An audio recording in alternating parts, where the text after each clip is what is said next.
Hey everyone, and welcome to the ComicBase Livestream. I'm Pete Bickford. I am your host for the next. Well, this was going to be on the short side. Very likely because I got a hard engagement I got to get out of. Out two at the end of this thing, but at least for the next while, we'll be talking about comics, ComicBase, various other things, and I certainly want to take any of your questions that you've got. Please post them in the chat if you would to @ComicBaseTV, and that helps me see them in the midst of things. Other than that, I have a bunch of announcements I want to make, tell you a little bit about what we're doing behind the scenes on things, and share one or two questions people have asked me.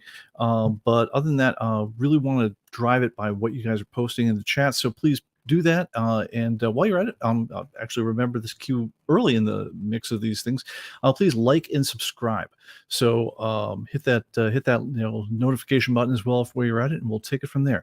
And it looks like our Rumble feed is not happening today, so apologize to all those folks out there who are going to get this delayed if you're over on Rumbleville. But in the meantime, let's continue on with YouTube and Facebook. All right, guys. Anyway, first of all, I want to say hi to the folks who show up here. Richard Scott is here, not here. Andre is in the house, of course. Mike Beam, Oro Viejo, our mod Greg Hecht is here. Rob Weinberg says hi from Toledo, and everyone's comparing weather reports and everything. Wet and Wild Seattle, it's getting to be like late summer hot out here in Franklin, if anyone cares. Doug McCrack finally made one. I'm glad to see you, Doug. Yeah, we're glad to have you here with us. And let's push on with announcement-y type things. So I'm gonna, the little news and then the big news. So the little news, first of all, is that Build 797 is up now. What's different at all?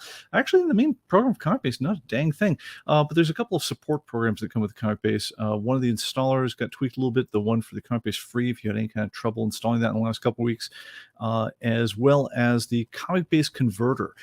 What, you may ask, is the ComicBase Converter? That, if you had a ComicBase 2017 or earlier database, the old .cba files, if you remember those, and you want to convert it over, we've had that out there for all last version, and we tweaked it to work with ComicBase 2024.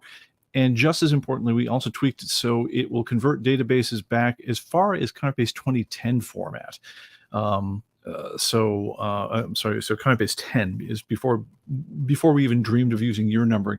And when I looked at what had to be done in order to support that, I was like, dear Lord in heaven, it's like before ComicBase 10, we didn't have separate fields for things like editor or appearances. We had just added the for sale field. It was crazy how much stuff has happened in the years since ComicBase 10. But anyway, if you have a very old ComicBase database, you can now convert that more easily if you download the latest installer. If you've had any trouble converting those very old databases, like say you're upgrading for the first time in a decade, please download the latest, and that should take care of you. All right. So there is a other news of the ComicBase world. The content update is coming out today. It'll be another big one. I don't remember the last time I saw a small one, but expect the usual several thousand new items and thousands of new covers and tens of thousands of price updates, because that just seems to be the way it all works these days. But that's coming out later on today, so have a look out for that one. And now the big news: we have finally, after 31 years, we have passed 1 million covers.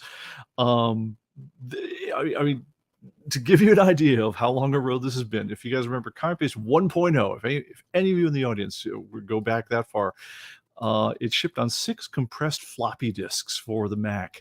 And it was originally going to be 298 titles. It wound up being cut to 297 because the little tiny image I would have for Tarzan from Dell by like a K or two would not fit on the floppy disk. And so at the last minute, we made the decision to cut it out.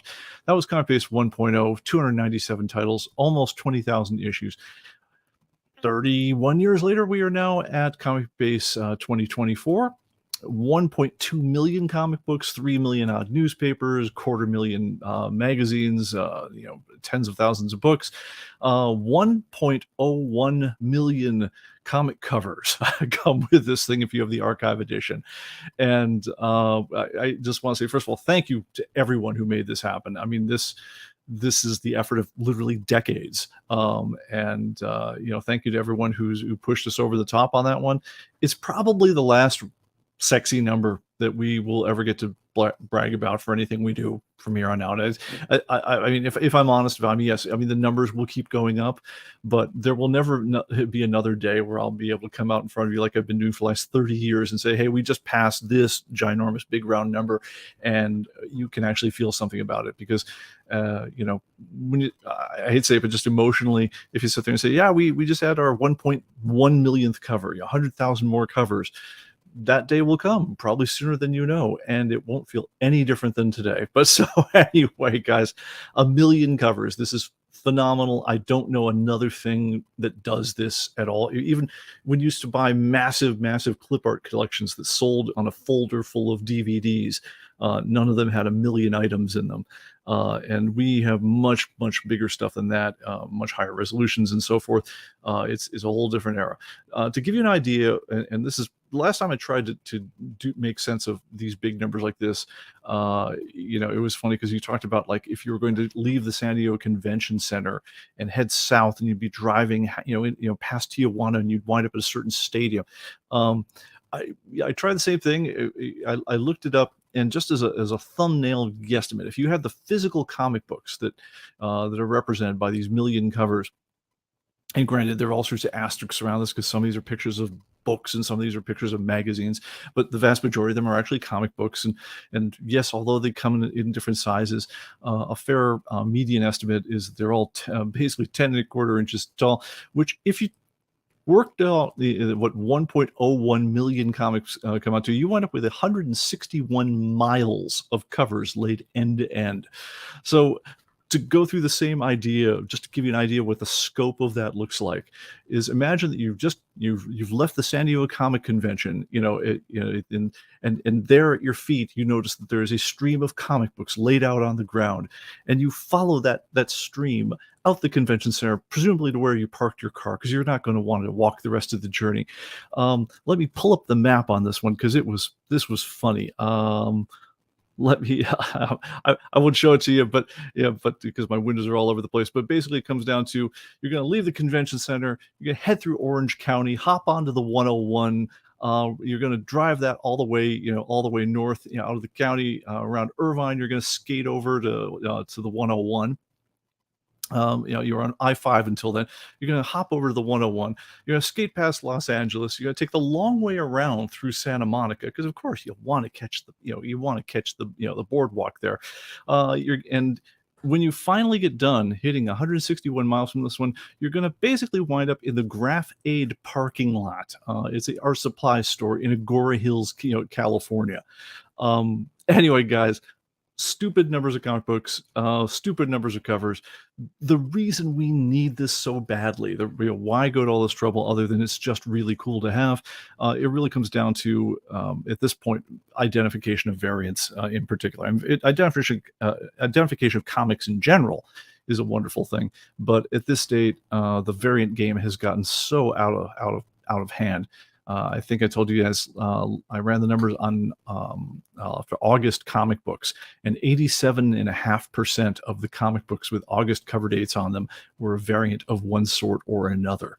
And so being able to just look down the list and say, oh yeah, that's the cover, is so incredibly helpful compared to just trying to discern it from, barcodes and indicia and little squiggles from artists and stuff like that.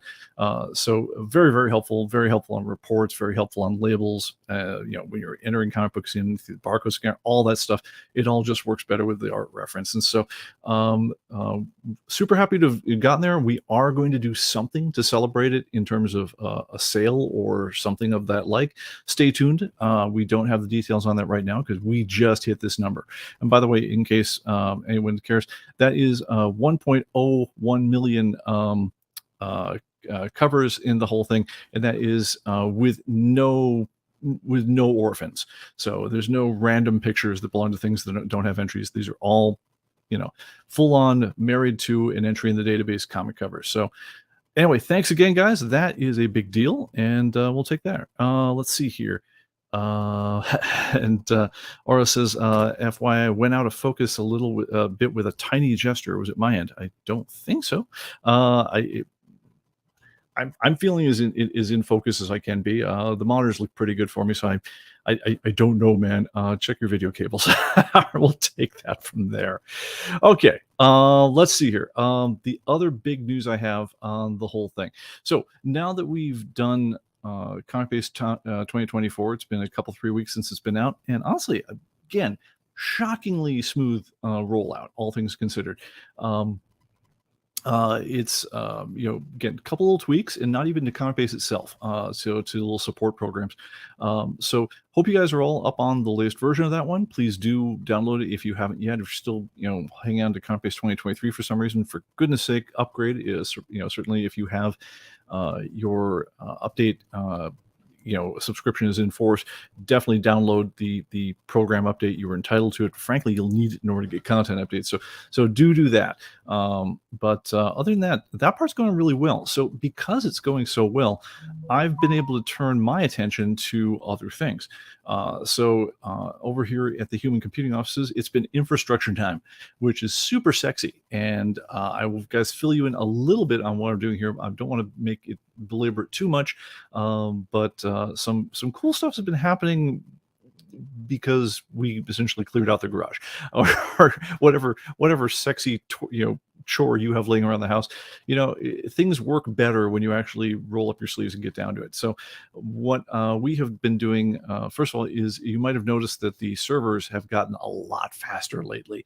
Last couple of days, everything is just working much smoother. And it looks like Oro's focus problem went away. Click refresh and the focus sharpened. Don't know. I'm guessing it has something to do with a video codec and buffering quality and things like that. But if anyone really knows more about RTMP streaming, then please put it in the chat for Oro over there. But anyway, so back on the server end of things, the servers back here at ComicBase and Atomic Avenue, in particular Atomic Avenue, are much faster the last couple of days than you've seen it lately. By the way, welcome to Agent DeCamp. Looks like you just joined us.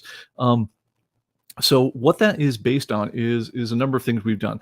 So we have done a bunch of refactoring on our balancing out loads from which servers are handling which loads, which websites are dealing with which things, and so forth. One thing that we're going to be doing, if you guys have been paying attention to the stream for the last 2 years or so, you might remember that back in the heart of COVID nonsense, we had at one point a critical machine went down, and it was days before we could get the appropriate parts in.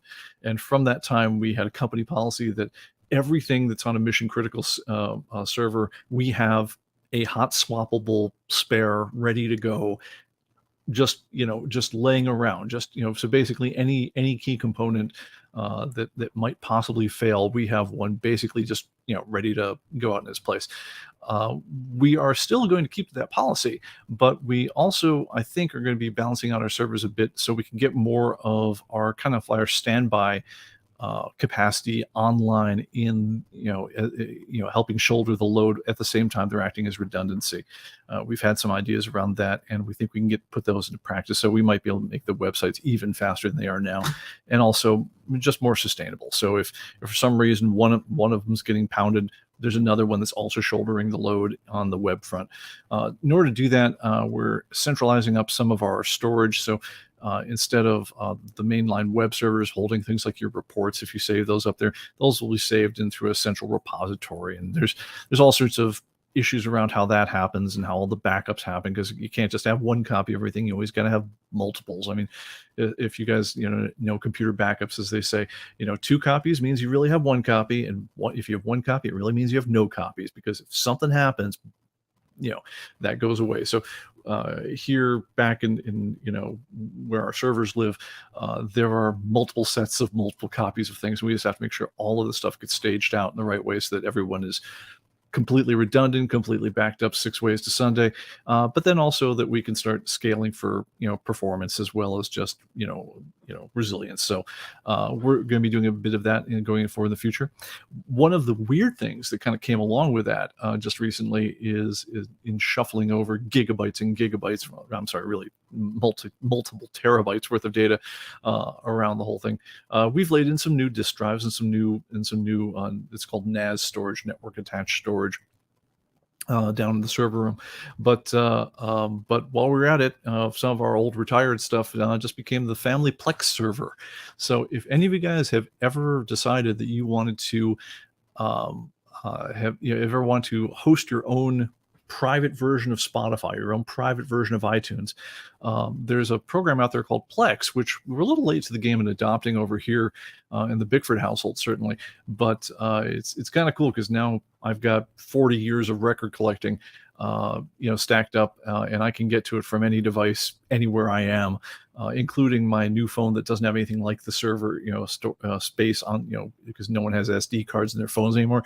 I have nothing like the space to do that, but now from wherever I am, I can get to that weird new wave album that I fell in love with back in 1982. And same thing goes, I haven't striped up all the movies to it yet, but we certainly have the capacity to do that sort of thing. If you guys are ever interested in setting up your own Plex server on your own home network to do your own kind of media sharing, and if you have any questions about that, I'll just say, having gone through a bit of it over here, feel free to ping me, pbickford@humancomputing.com. I'll put up on the screen there for a second, and happy to share tips with it, because I gotta say I'm really pretty impressed with it. This is like a spillover effect of having done the real work that we've been doing, but in terms of like just my own personal media enjoyment on the whole thing, yeah, it's been a real win. So I'm gonna give that one a real big endorsement right now. But certainly I also would look forward to any notes you've had. If you've walked down that path ahead of me and you have tips for me, I also would love to hear them. Okay, so there is that. Okay, other things that are interesting, and then I'm going to go on to a very short tip section, unless you guys have questions for me. And at which point we'll be out here early. So the other major news in life that's come up lately, if you have Mac OS, and yes, ComicBase does not normally run, and I'll get your question in a second. ComicBase does not normally run on Macintoshes, but because it's Windows software. But as it turns out, Macs using everything from the older Macs can use Boot Camp, because at their heart, the older Macs were Intel-based software, which running Windows is not exactly a hard thing for them to do. You can either use Apple's old Boot Camp, or more frequently these days, a program called Parallels Desktop, which allows you to run both Mac stuff and Windows stuff on the same box. But if you've upgraded to macOS Sonoma, the latest version of macOS 10, apparently, if you're running Parallels, before you call us and complain that everything just got really, really slow for you, please update your copy of Parallels. Apple just put out the latest version of macOS just a couple days ago, and apparently it took some tweaking from Parallels to make it all play nicely. So that's a thing. Let's see here. Okay, let me hit a couple questions here. So Steve Dansner says, as Plex 2, also very nice. Sweet. Or asks, what is the difference between Plex and a NAS, please? Okay, so Plex is basically software. So as it turns out, if you guys look on everything from your smart TV to your phone, it supports on both iOS, Android, Windows, Mac, every smart TV in the house. I just looked in their downloadable apps. They had a thing called Plex. And what that is, it's a little app you'll run on whatever that device is, and it's looking for a Plex server somewhere on your local network. Now, Plex servers, as it turns out, are available for free. That's the other half of Plex's software, where you can have that spare Mac in your back bedroom, that spare Windows PC.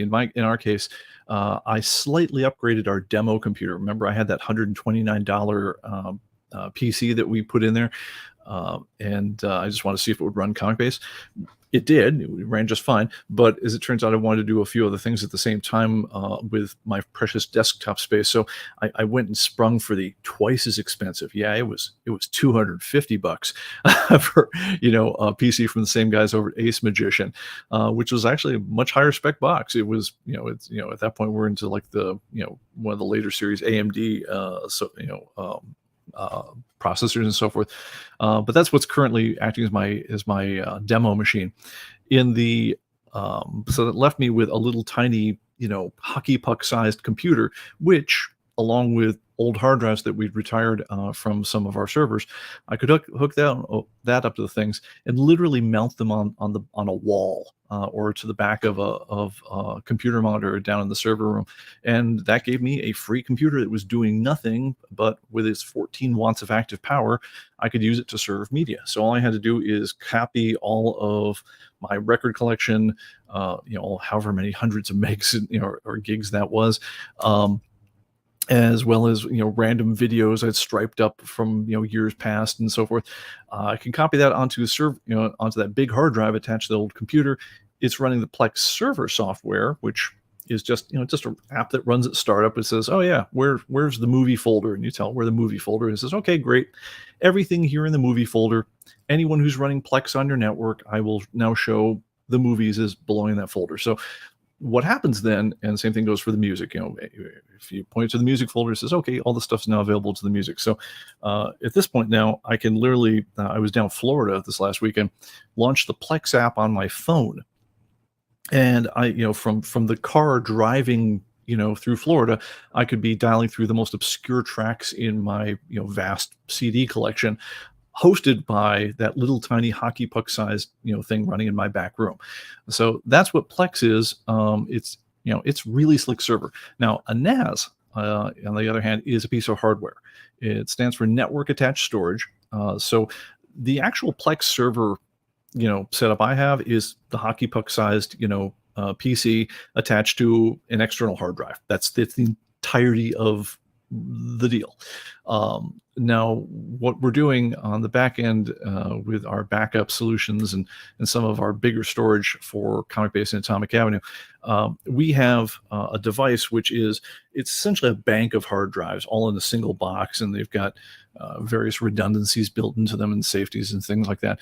But the way they will work is they don't need to be attached to a computer. They have Ethernet cables coming in the back, so they act as their own, essentially as a big disk drive in the cloud. So basically, if you know the address of how to get to it from inside the network here, we can just attach that as if it was hosted by a full-on computer. But we can have just really vast amounts of storage very securely backed up and served up very, very quickly, just with this one box. It doesn't, like I say, it doesn't even need to be attached to a computer itself. It's just a shared resource for all the computers that are attached on our network here. That's what a NAS is. And then somewhere in halfway in between that is the idea of, if you just take a spare computer and you attach a big hard drive to it, well, then you kind of have rolled your own NAS, because you still it can at that point become a big group of shared storage that everyone on the network can get to if they have the access, and so you get there. But the NAS that we are working with at this point, it doesn't need a separate computer. It's a single box just stuffed with disk drives and memory, and so it just very quickly serves up data.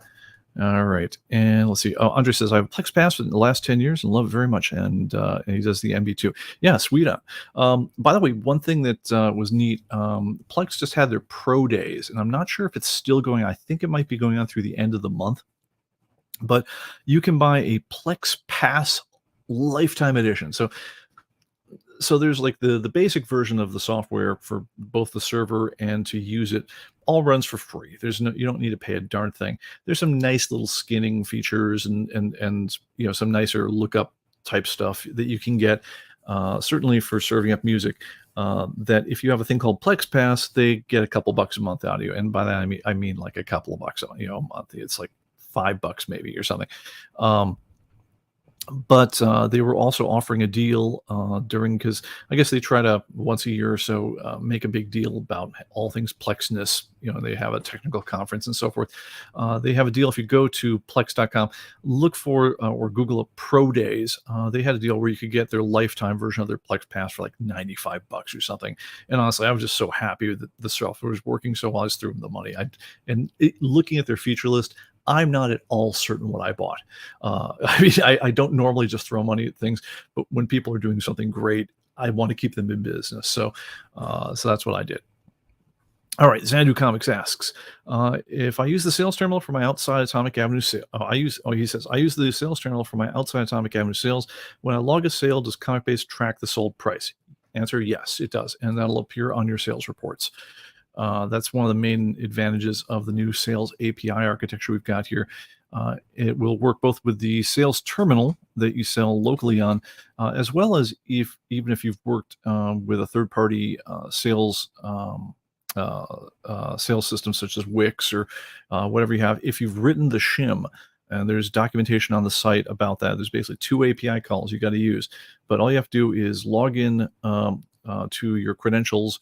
If you're a seller, from what the whole thing is, anytime you sell anything on your third-party site like Wix, you just have to pass essentially a record of the sale to our server using that. And then when you pull up your inventory on ComicBase, it'll not only knock the stuff out of your inventory without you having to do anything manually, but it'll also record it on the sales reports. So for more information on all that, please look at the API reference. That's right on this. If you go help in comicbase.com, it'll point you right to it.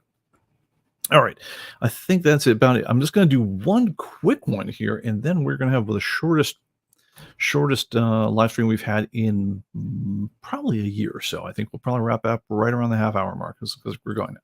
All right, so question came in, and this one's worth getting into, of how do I show all the comics over $100 in my collection? The guy's like, well, yeah, I used to know how to do this, and I don't remember how to do it now. So, how do we make this happen? So let me go ahead and show that one. Let me switch over that, and let me put myself in the frame here a little bit. If my console will respond, I guess it won't. So you know what? We're just going to work with it. Okay, so if I want to show all the comics in my collection, now, one quick one to remember is if I just want to say, show all my most valuable comics, there's a built-in report that does just that. So it's very close to what he was asking, but it wasn't exactly what he was asking. So what he's saying is if you go down to report, and if you say, what am I looking for? Most valuable items. At that point, you can say, all right, so show me my most valuable items. You can say, either the most valuable items that exist in all of comic worldness, or probably more likely, most valuable items that you own is probably the way you want to go. You can say how many you want to show, 25 to 50, 100, 5, 1,000, whatever it is, and to include whether you want to include your costs or not. At that point, that's really all you got to do on this one. If you go ahead and preview the report on this one. So here are the most valuable comic comic books in the phony baloney fake database that we've got set up here for the live stream demo. But anyway, that's all you gotta do if you're looking for is the X most valuable ones. Now, what the guy was actually asking for, though, is something a little bit different, and it's worth talking about that as well, which is to say, I'd like to go and get all the comic books in my collection that are worth more than, I think, $100. So the way you get that one, easy way to go, is you go find. Now, you can get to find, either go find other down here, or a good shortcut over here is just click this magnifying glass over here, and if you're really good, Control F, and that'll bring up the find window over here. So in that case, whoops, let's go ahead and bring that up. Come on, baby. What have I done? I've now sent it to the back. Come on, there we go. All right. Now, when you go find, at the very top of this, you'll notice it says find, and then what is it you want to find? And what you're looking for is you want to find, and then you want to go to item fields. And in item field in particular, I think you really want to do in this case is you want to go dial down to the ever so inconveniently just past the scroll price. And so if I say price is greater than or equal to $100, at that point then, the only thing I want to worry about else is, do I want to show everything, or more likely show items in my collection? Or you can also do, this is a new one, you also could say show items that aren't in your collection. But if you do that, then here's everything in my collection, or at least the phony baloney collection we have over here, worth more than $100. This is the list right here. From that point, one very popular thing to do is just go ahead and do a report on it, which if you right click and then do a quick report, here's a list of all the comics with price greater than $100. And little bit of a clipping issue over there, so we'll have to look into that because that title ran really, really long. We'll have to do a little tweaking on that. But anyway, so that's that, and that is the end of that tip. Let me go back to the chat here because there's some discussion. Let's see. Okay, so some clarification on the question that Xanadu Comics had. He says, whether those types of sales contribute to ComicBase software's valuation tracking. No, they do not. The only things that track into ComicBase's sales, we have to know about the sale ourselves. We don't track as part of our sales data. You didn't give us consent, and we didn't ask for it for stuff you sold on your own. We can't help but know what happens on Atomic Avenue because that was part of our original data sharing agreement with Atomic Avenue. So we know the aggregate sales activity on the system. We don't get to directly see who sold what, but we get to see that X number of copies of this comic book were sold in an average price of blah. That's the kind of data we get.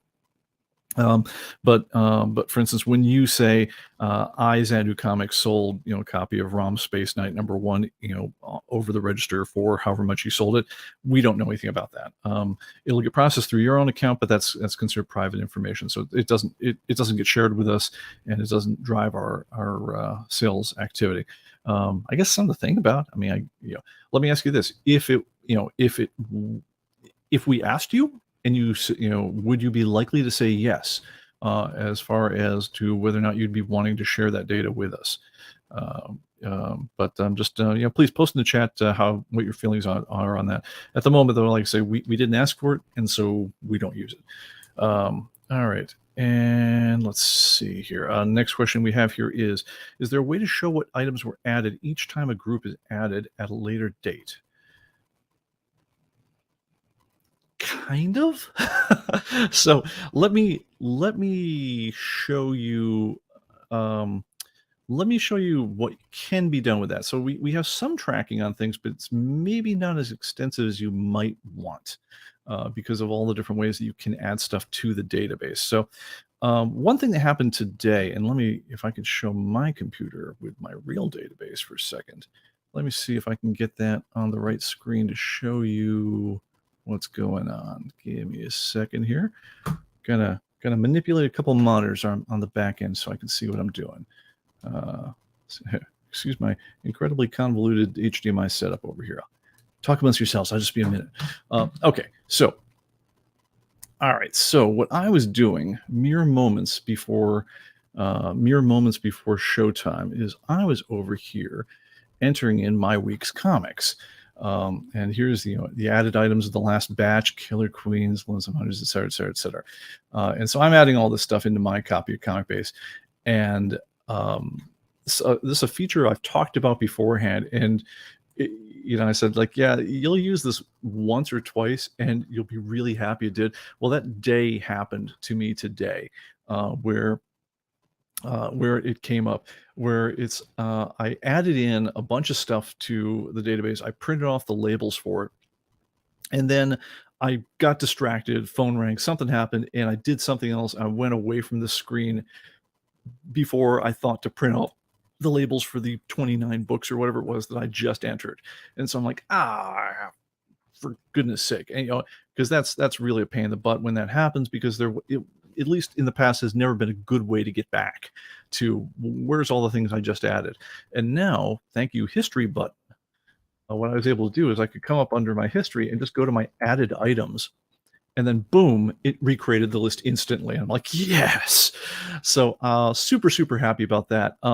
So that history, however, only applies while you're adding things in a single session.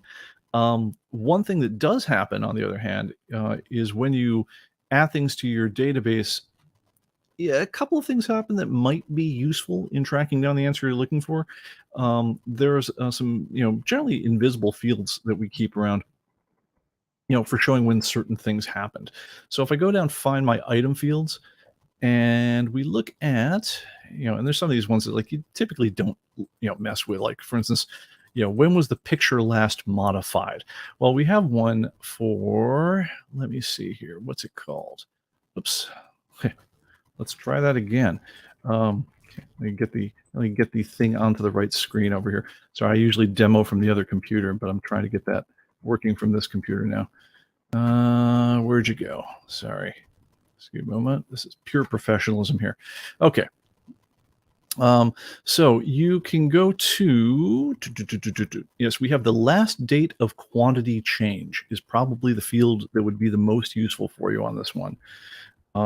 So if you say, go to my item fields and go to the last date of quantity change is equal to, and then let's say, well, say today, right?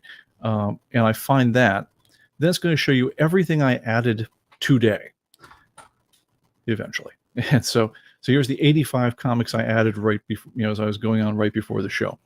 And you can do the same thing, as you go. Now, remember, however, that's going to track, any way that the books got into your inventory or the quantity got changed. That's when that's going to be. But that's probably going to be if you need to go back historically, like say what were the books I added in the last 2 weeks or something like that. That's probably going to be the way you would go at that. As you say, show me the books where the date of last quantity change is greater than September 12th or whatever the thing is, and that might get you where you're going to go. All right, and Xanadu Comics says yes, would share sales data. Okay, well, good to know. Yeah, no, we'll give that some thought, and that might become one of those things that we want to reach out on. Greg Hicks says a big question with that data is whether it represents actual sales as opposed to someone trying to artificially push a value with a phony sale. I think we're okay on that in general, because both Atomic Avenue and presumably your in-store sales would both be reflecting an actual sale of an actual item, which was actually the same item that we're talking about, and we also know the grade. So, I mean, I think I would consider that all to be hard sales data, because I don't know how you'd ring a sale. I mean, I guess if you really want to waste a lot of your own time, I guess you could ring a sale to yourself and then back it all out to try to push the sale price up or something. I guess I'd want to see whether that happens in reality before I worry about it too much. But yeah, certainly on Atomic Avenue, I think the assumption is that, it really is a book that transacted at that point, because Atomic Avenue, it did, because, someone got paid. Yeah, like I say, I'm not against the idea of incorporating your sales data on the whole thing. Like I say, it's just we never asked about it, and so I don't think we'd be able to use it until we asked everyone that would be sending it to us, and then we could only use it from the people who said yes. Okay, so let's see what else we got going on here. All right, so Greg wants to give the obligatory PSAs. Yes, number one, please like and subscribe at the top of the whole thing, and also hit yes, please melee the like button, and also don't forget we have a dedicated thread on this ComicBase message boards where you can request the live stream topics and demos, and finally it also includes a link to Andre's amazing cover catalog. And which he just got to. It just showed up in my chat, but I anticipated this. And let's see here. And then I think Steve's answering some questions for Andre. I think that should do you. But yeah, so I believe Andre is planning to rev his catalog in, well, I mean, he does it every so often. And next time out, he should have, more than, well, anyway, we will certainly have had the over 1 million mark. I'm not sure, if he trims those down for, remove prelims, etc. But certainly, I'm very, very happy that we were able to get all the, cross that threshold. And even if you trim out all the prelims and things like that, at the rate that we're adding covers, I imagine you could trim that as much as you ever want, and we'd be over 1 million for his catalog as well. But soon. All right, well, guys, that's about it. I'm gonna get out of here, smoke a couple cigars with an old friend who's leaving town. Guys, thank you for joining on this one, and I will see you all on the next one. Till then, you guys stay safe, and see you then. Bye.